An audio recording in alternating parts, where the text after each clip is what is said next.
Welcome to the Prospect Warehouse podcast. This is episode 6. If you're watching, you see that I am solo. It is your host, Tim Kanak. You can find me on Fantasy Ace Ball. We were supposed to have Doc with us today, but unfortunately, he couldn't get away from work. As he so noted, the communication at his workplace is terrible. And if you didn't know, Doc works for the federal government. So to anyone who pays taxes and is not happy about it, are you surprised? Sorry, Fed. Anyway, if you're watching, you can see I'm docked out. I'm decked out in my Angels gear because my son played T-ball last spring for the Angels. Different team this year, but last year he was on the Angels, and I always coach.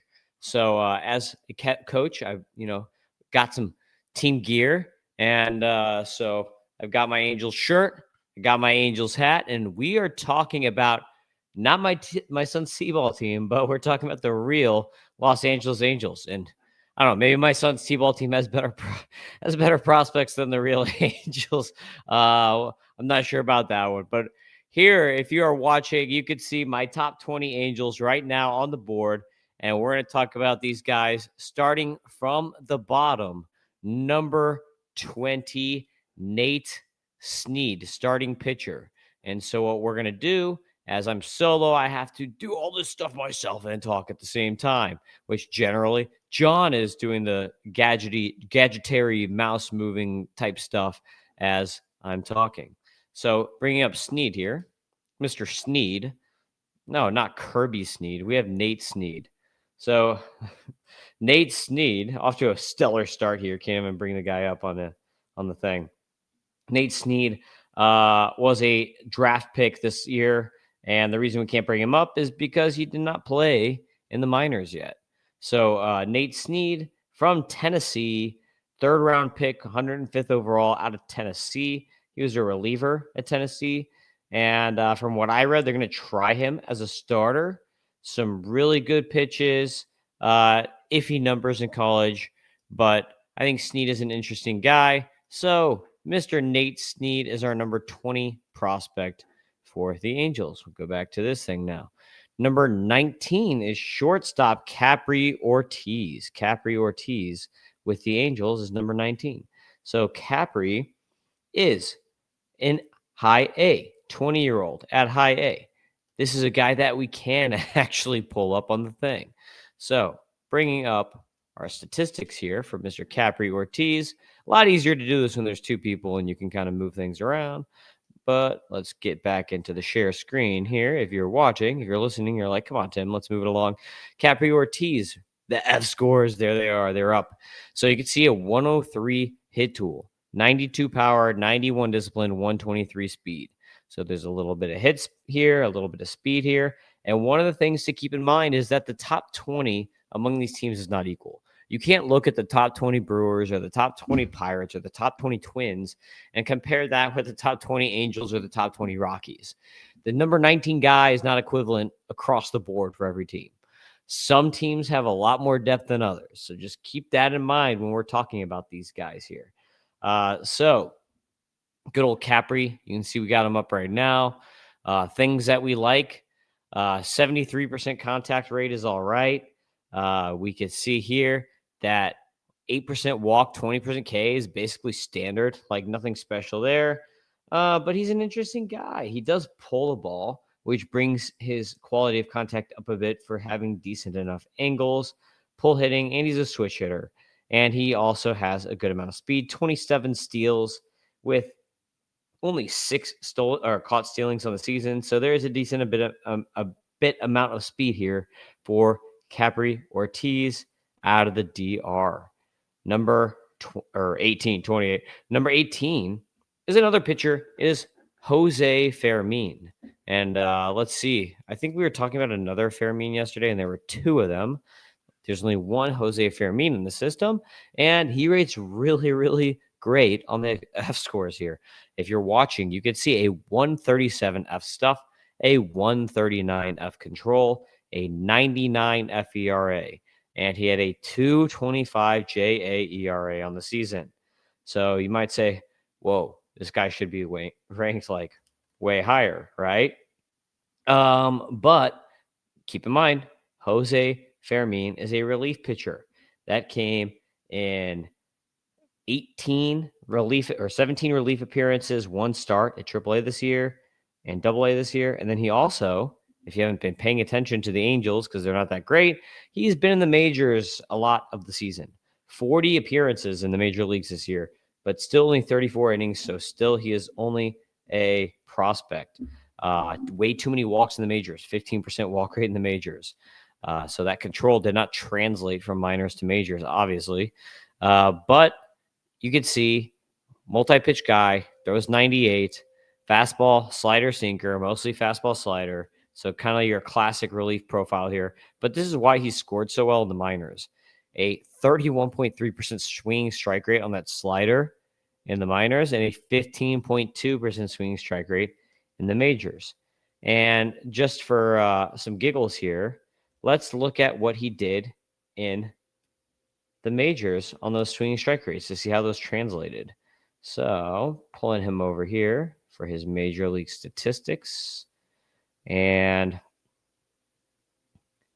no, wrong Jose Fermin. That's the hitter. Sorry. As we look him up here, Angels, Jose Fermin. And on the four-seamer in the majors, only an 11.3% swinging strike rate.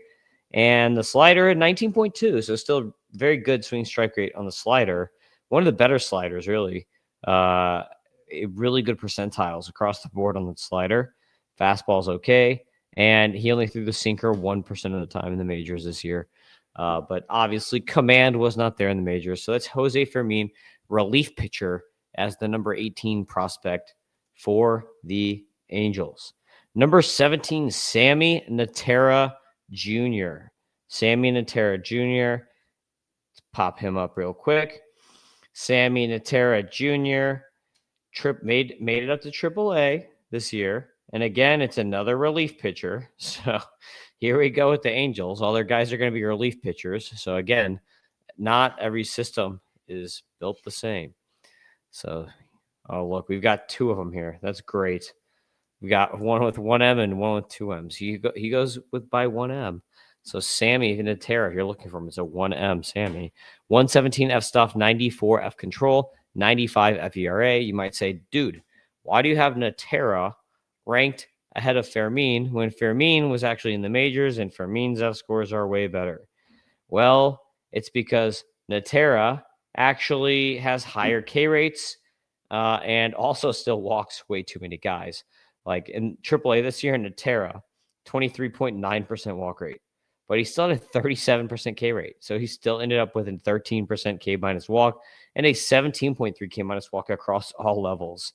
Natera's also a lefty, so lefties are fun. And fastball slider, you can see he did not have the same amount of swinging strike rate stuff on these pitches. Fastball is not as good as Fermin's. Slider, 85.7 average velocity is very good. So really good velocity on the slider for Natera. And you can see he kills lefties, 208 ERA against lefties, 366 against righties. So just a couple of relievers here with the Angels as we make our way through the system. Number 16, Samuel Aldegheri. Even though he's been a starter, he probably also is going to be a reliever in the majors. So I believe he has debuted in the majors, and all his appearances have also, I think, been in relief. I don't think he's made a start in the majors. He did debut last year. Oh, actually, yes, he's made 3 of his appearances in the majors have been, or 2 of his appearances in the majors have been starts, I think. This is just this year anyway. He had 3 starts last year and a 0% K minus walk rate in the majors last year. So while he started all his games in the minors this year, 24 starts in the minors, he did pitch out of relief for the Angels. So I think long-term, he probably is a reliever, not a starter. Even though the F-scores really like him, he's always had pretty good numbers in the majors, especially in 2024. 2025 is kind of meh, really a step back. 2024, he had a 23.3 K minus walk rate across all levels. He was with the Phillies, got traded in the same trade as George Klassen, who we'll talk about later. And then this year in the minors, 9.2 K- walk. So pretty terrible for Samuel Aldegheri. So most of these guys, like unless you're in a 30-teamer, you probably don't care about any of these guys so far, just to be quite honest, because that is the Angels system. So let's bring back up the thing here. And you can see that we're going to now talk about starting pitcher Chris Cortez, number 15 on the list. Chris Cortez, bring him up right now. Second rounder in 2024 out of Texas A&M, and he pitched the whole season in high A. He had really good numbers at Texas A&M in 2024, 23.4 K- walk at Texas A&M, but this year in high A, he had a 16.4% walk rate. So the Angels obviously are terrible at teaching command to their starters and to their relievers. They really need to work on teaching command. 5.8 K- walk. So again, Angels, a lot of these guys, I don't know, but Chris Cortez does have a pretty nasty fastball. Again, kind of like a fastball slider guy. So again, unfortunately, he is probably going to be a guy that ultimately pitches out of the bullpen instead of as a starter. So here we go, Angels. Great drafting. And F scores, let's bring him up on the F scores. They hate him. Chris Cortez. Remove that. Add this to the stage. Boom, boom, boom. 90 F stuff, 81 F control, 107 F ERA. So, stay away is what the F scores say. But he does have a good fastball, and he was good at Texas A&M. So, maybe there's something there. But part of me just thinks that the Angels ruin everything they touch. So that's maybe the problem. Number 14. Let's get to a hitter. Too many relievers, right? Let's get to a hitter. It's shortstop Joswa. And for whatever reason, this guy reminds me of like a Star Wars character. His name, every time I see it, like Jawa. If you're familiar with the Jawas from Star Wars, Joswa Lugo. So let's pull up Mr. Lugo here real quick. If we can, we cannot, because I think he only played in the DSL. So yes, we cannot pull his stuff up on the tableau pages. Complex only this year. Complex League 271, 375, 372 slash. Good for a 102 WRC plus, 2 home runs and 1 steal on the season. And he only played in 35 games. So that is Mr. Lugo for you. Last year in the DSL, he had 18 steals, 5 caught stealing with 5 bombs, and a 118 WRC plus as a 17-year-old. So he had a really decent DSL season, kind of like an okay complex season this year. Obviously, some injury there that we don't really have any information on. And the Angels system is not great, which is why Lugo is vaulted all the way up here to number 14, despite being injured and kind of like so-so numbers. Number 13 is another hitter. It is Denzer Guzman, shortstop. So let's pull up Guzman here. Denzer Guzman. Here he is. We actually have a guy. There's Denzer Guzman. F scores actually like him too. 104 power, 100 hit, 97 discipline, 99 speed. So profiles is a nice replacement level player, which that qualifies you as almost a top 10 prospect in the Angels organization if you can be a replacement level. So a lot of people know Denzer Guzman because he did debut this year. 13 games this year at the major league level, though he wasn't very good at the majors. 51% K rate. So it struck out more than half of his plate appearances out of 42 plate appearances. So that's very, very terrible at the major league level. But in AAA, he did hit 247, 343, 426. So okay, AAA numbers. His exit velocities are quite terrible. 101.3 90th is bad. 107 max is bad. 88 average is fine.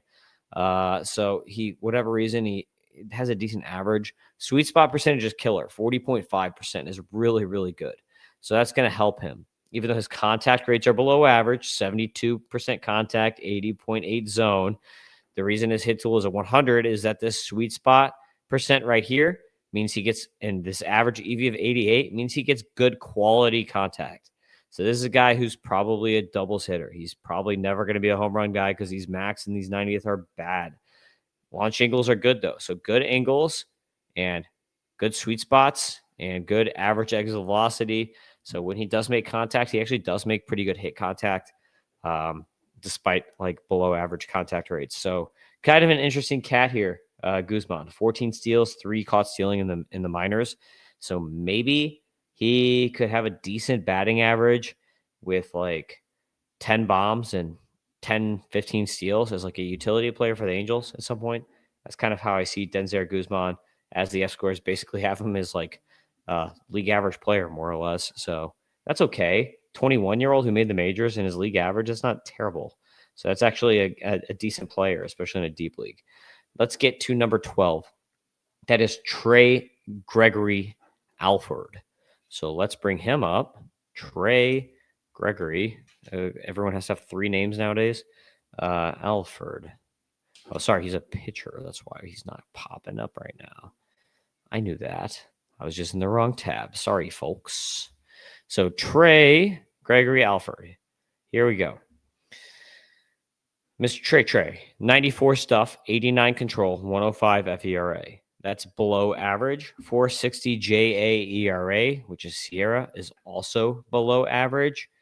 But I think the thing is, he's actually going to be a starter, unlike a lot of these other guys who are like destined for bullpen roles because they can't throw the ball in the zone.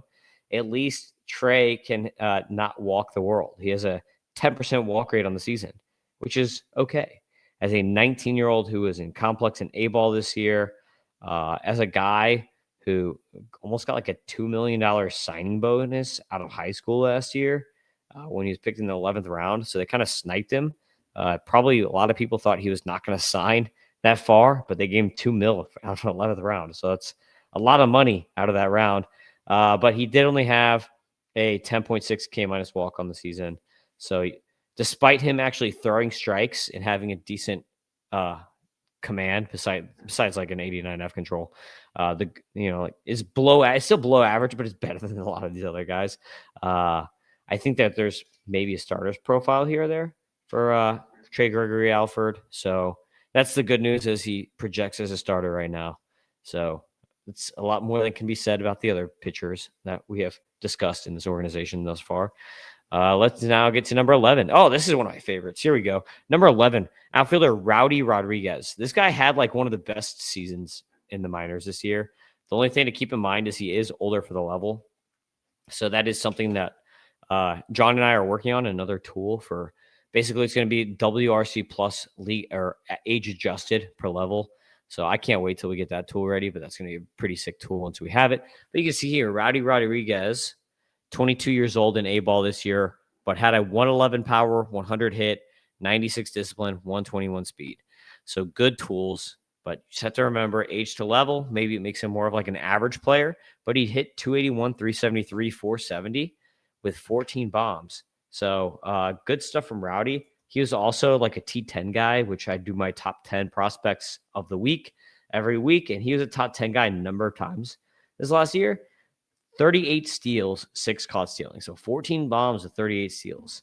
That's pretty interesting stuff. 11% walk rate, 23% K rate. So he doesn't strike out too much also. So that's another good thing about Raudi Rodriguez, and pretty decent angles. Like really like average angles, really like 21% line drive, 41% ground ball, 38% fly ball. That's like almost at like complete league average with like a 39% pull rate. That's like just straight up average angles. You see a 69% contact rate. So he's getting most of his opportunities here by just being a good athlete. And maybe the fact that he's older for the level is helping him and boosting him. And when he gets to a different level, he won't be as good. But he was really good this year, and that should be noted. Raudi Rodriguez, A-ball outfielder, Angels. Let's get to the top 10. Number 10 is Dylan Jordan. Pull up Dylan Jordan here. Dylan Jordan. And I know I'm going into every single player more than we do with, there's 2 of us. But you know what? I'm solo, and that's what I'm going to do because we don't have other people to bounce off of. So I might as well talk more about the guys. So Dylan Jordan, I'm in the wrong tab again. Darn it.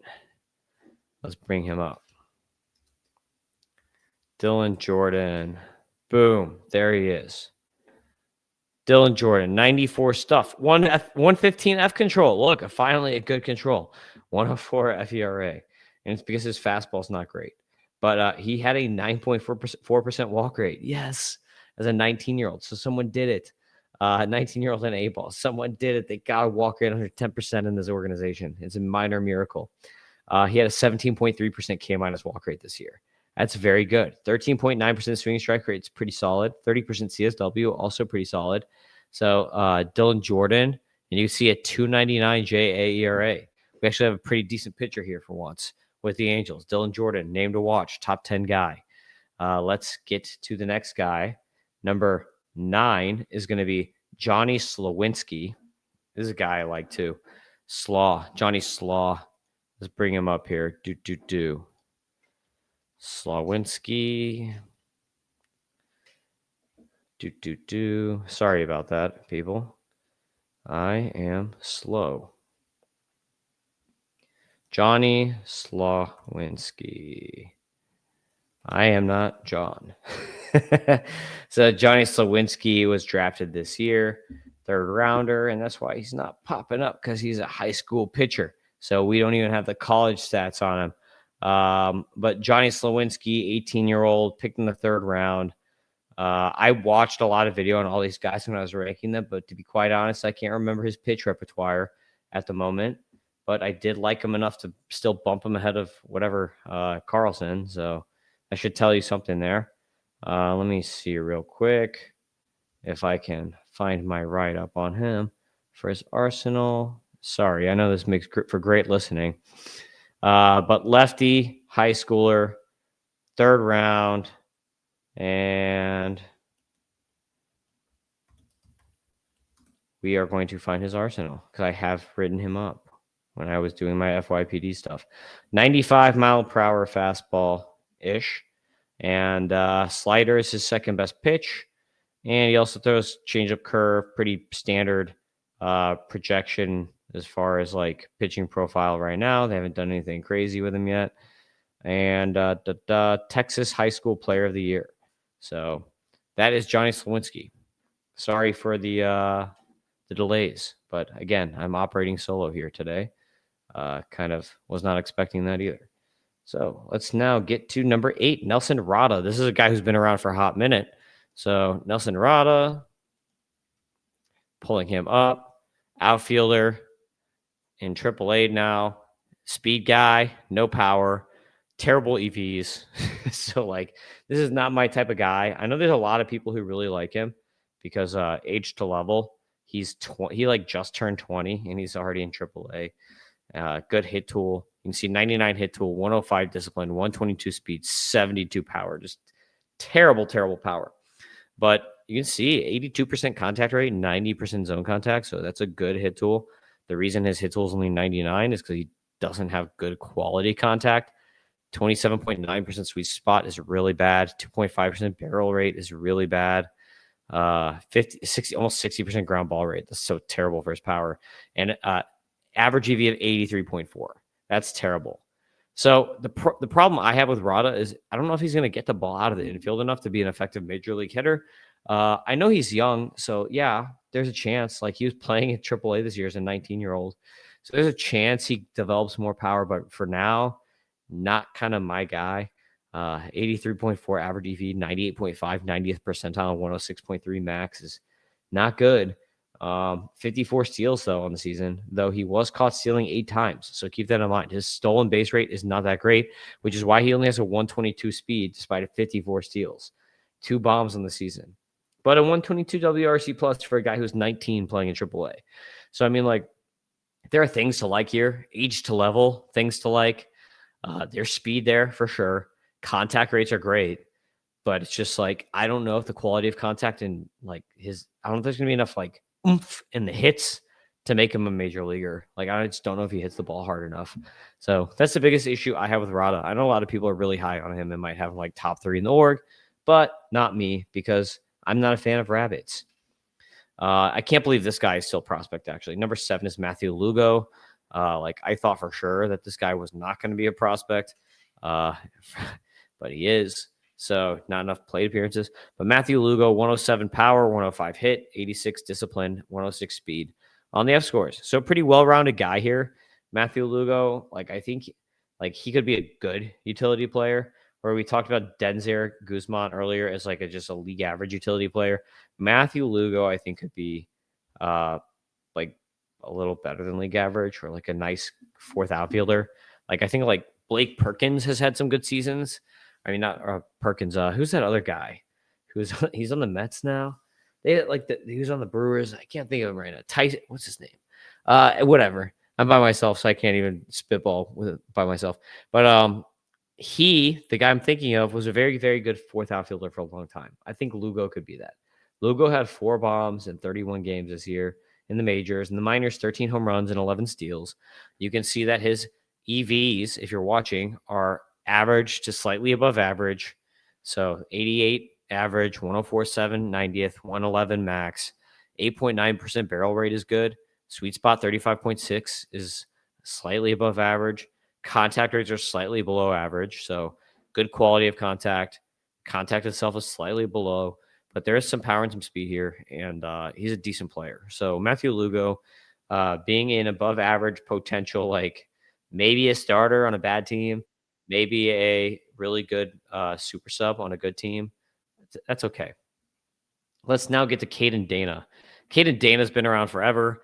This is a guy that at the beginning of the season, I was like, man, if they just let him pitch in the minors and like work his stuff out, I think he'd be way better. He's 20 years old last year. I think he's 21 this year. You see 96 F stuff, 97 control, 99 ERA. So just kind of like meh, slightly below average, but he's young for the level, 21.8 still. 338 JA ERA on the season. And we have his arsenal here. We can check out his arsenal. His slider's his best pitch.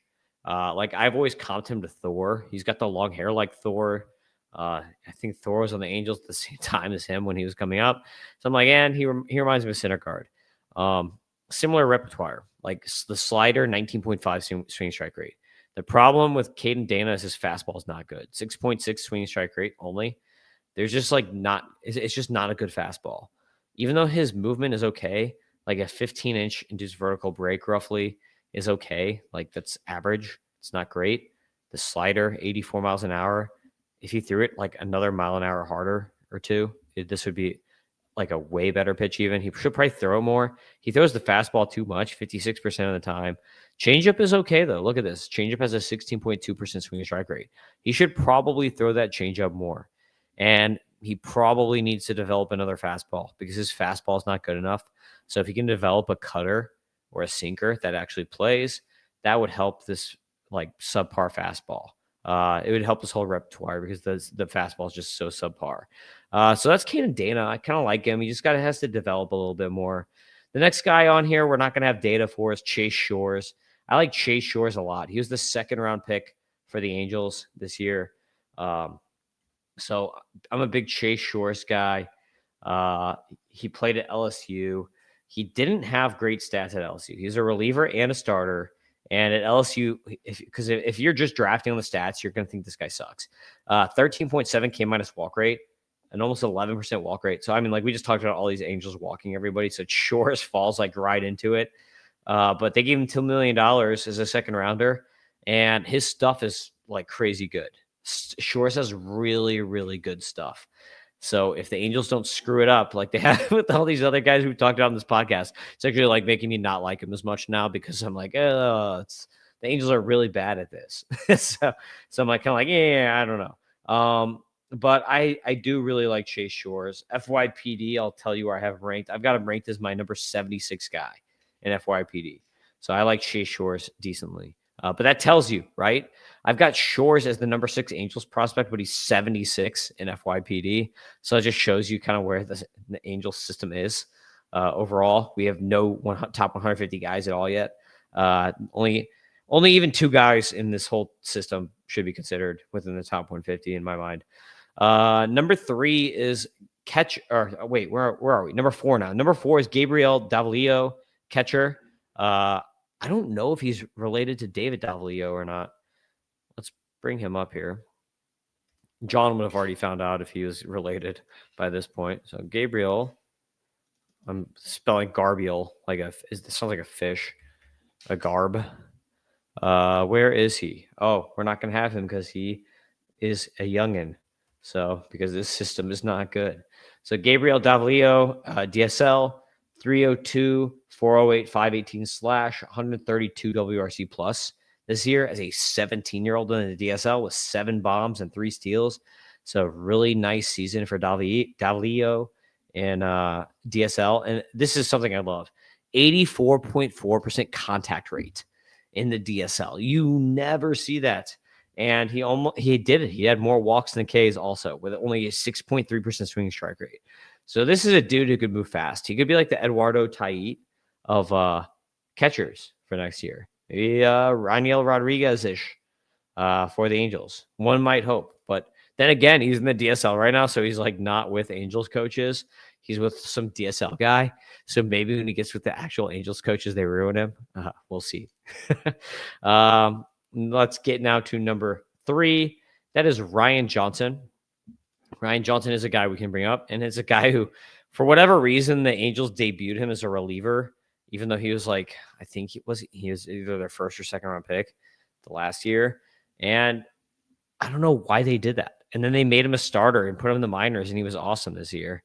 And then the weird thing, too, is he only pitched in high A.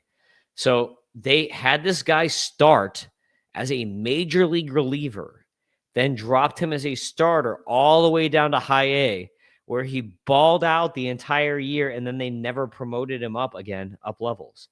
So this progression of Ryan Johnson makes like no sense. It's almost like they started him as a major league reliever, and they're like, actually, we want you to be a starter despite good success. So he had a 7.36 ERA in the majors, but his Sierra was 3.59. And he had a 15.3 K minus walk rate in 14 innings in the majors. And then they sent him to high A and then never promoted him again. He had a 25.1% K minus walk rate in high A this year. He had a 15.6% swinging strike rate. You can see John's data is actually a little bit different than the FatGraph stuff. So I'm looking at both. His F stuff 111, F control 128, FERA 116. So Ryan Johnson actually projects out as a really solid starter. You can see he did have some injuries. He didn't play between July 5th till August 23rd, so he missed like 6 weeks from something. But he did play at the end of the season.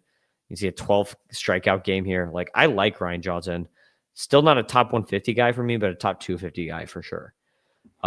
Number 2 is going to be George Klassen, who they had from the Phillies. I saw Klassen last year when he was with the Phillies in low A, and his stuff was insane. I was like, this guy's stuff is ridiculous, but he has no idea where he's throwing the ball. His command improved this year. So we just pulled him up on the screen. A 287 Sierra / JA ERA. You can see here, 114 stuff, 100 control, 103 FERA. He pitched the majority of the year, I think all of the year in Double A, I want to say. So I don't know if he comes next year. Like, one might think that Klassen and Bremner could both be up at this sometime next year. Oh, he did finish in Triple A, so he should probably be up at some point next year. So maybe we see Klassen and Bremner. But Klassen throws the ball really hard. 97.3 average velocity on the fastball, 8.3 vertical movement. I'm actually surprised by that because that fastball looks like it has good movement. But you see an 8.8 horizontal movement. So that means that this thing moves. This is a fastball that moves. To me, when I watched it, it looked like there was more IVB in it, but I guess there's more horizontal movement in it. Maybe it's this year between last year because I saw him last year, not this year. But a 12.3% swinging strike rate on the fastball is good. Curve, 17.9% swinging strike rate. The cutter, 24.7. That's a gyro slider. It's not a cutter, but whatever. And then he's got his regular slider, which I think is a sweeper, is a 50%, but he only threw it 16 times in AAA, so, or wherever they have this data from. I think this is a mix of A-ball and AAA combined, actually, from his Phillies time last year and then AAA this year because we've got 2 years of data. That's what the F-scores do, is pulling up multiple years of data. So I like Klassen a lot. Really strong year, really improved on the command. You can see his last few starts here if you're watching on YouTube. 7 Ks, 2 walks, 8 Ks, 2 walks, 8 Ks, 1 walk, 9 Ks, 3 walks. So he had a really strong finish to the season, and I think he figured out the command. So George Klassen, you can see also the pitch counts, 97, 90, 99, 109, 89. So he's getting pretty deep. It's a good chance that he could be up early next year and be pretty good. Stuff's good. I just hope that these command games, he sticks to them for next year. Bremner, Tyler Bremner is my number one Angels prospect. We can't even bring him up because he did not play. UCLA first round pick. They picked him number 2 overall. Kind of surprised a lot of people. And he's kind of under the radar right now in FYPD. So Tyler Bremner, let me give you a hint of where I have him in FYPD. I have Bremner at number 11 overall in FYPD. And he's a top 100 player for me. Really good stuff. Big time changeup. Basically developed to be a starter soon. And knowing the Angels, he probably will be. But he also had like some issues at the beginning of last season. I can't remember. It's like a family issue or something like that. And then second half of the college season was way better. And there's a chance that he was like last year, everyone was like, oh, he's the best college guy. Well, he was drafted number 2. So he was drafted ahead of Cade Anderson even. So maybe he could be, but the Angels, I just don't necessarily trust, but he is the number 1 guy. So you can see the top 20 if you're watching on the screen right now, and we're going to call that a pod with the Angels here. Oh, you know what? Let me give you a rundown of Bremner's pitches here because I did do his write-up in my last ranking update, and I did not have that ready. So let's give me a second here. Sorry, peoples, because again, I'm podcasting solo. So he was my number 78 player overall in my last rankings update. Arsenal grades on his fastball, he throws 93 to 98. I gave him a 60 out of 60 on that fastball. Changeup, mid 80s. I give him a 70 on the changeup. Sweeper, 81 to 83. I give him a 45 with a potential 55 on the sweeper. The slider, he throws 85 to 88. I give him a 40 on it. Even though he has good velocity on it, I just didn't like the movement. Command, I give him a 35 out of 40. So I didn't really think that he's much of a command guy. But I do think that he's a definite lock to be a number 3 and has potential to be a number 1 or number 2 starter. So Tyler Bremner, pretty good value, pretty safe guy, I think. I don't even think the Angels can mess him up. So knock on wood, right? All right, thanks for listening. Thanks for watching, however you consume this. This is the Prospect Warehouse Podcast, Episode 6, LA Angels. Follow me on the Twitter X machine at Fantasy Aceball. Follow on YouTube, the Tim Kanak, and subscribe to the Prospect Warehouse Pod. Subscribe to MLB Data Warehouse because that's where you can use all the tools on the Tableau page. As long as they're not DSL guys, and as long as they played some professional games, you can use those tools. Thanks for listening. Thanks for watching. Peace out, everybody. Have a great weekend.